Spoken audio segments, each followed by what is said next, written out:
डिब्रूगढ़ में ब्रह्मपुत्र नदी का जलस्तर पहुंचा खतरे के निशान के पास। परिस्थिति हुई भयावह। ऐसे में आपको बता दें कि असम में लगातार हो रही भीषण बरसात के कारण असम की राजधानी गुवाहाटी में बाढ़ की स्थिति उत्पन्न हो गई है।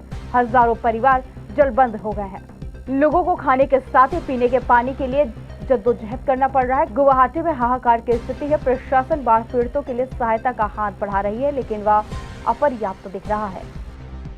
दूसरी तरफ अरुणाचल प्रदेश व असम में हो रही लगातार एकाध दिनों की बरसात से ब्रह्मपुत्र नदी के साथ ही अन्य सहायक नदियां उफान पर है। डिब्रूगढ़ में ब्रह्मपुत्र नदी खतरे के निशान को पार करने को ललायत दिख रही है। रात से ही नदी के जलस्तर से बेतहाशा वृद्धि देखने को मिली, जिससे नदी किनारे रहने वाले लोगों के लिए काफी परेशानी उत्पन्न हो गई है। डिब्रूगढ़ में ब्रह्मपुत्र नदी खतरे के निशान 105.70 मीटर है, जबकि ब्रह्मपुत्र नदी 105.40 मीटर पर बह रही है। बारिश को देखते हुए ब्रह्मपुत्र नदी के जलस्तर में और अधिक वृद्धि होने की संभावना जताई जा रही है।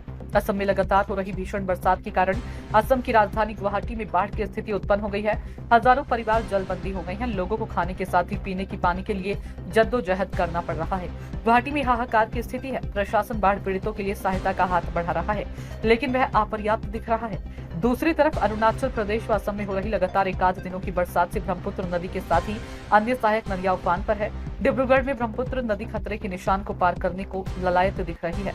रात से ही नदी के जलस्तर में बेतहाशा वृद्धि देखने को मिली, जिससे नदी किनारे रहने वाले लोगों के लिए काफी परेशानी उत्पन्न हो गई है। डिब्रूगढ़ में ब्रह्मपुत्र नदी खतरे के निशान 105.70 मीटर है, जबकि ब्रह्मपुत्र नदी 105.40 मीटर पर बह रही है।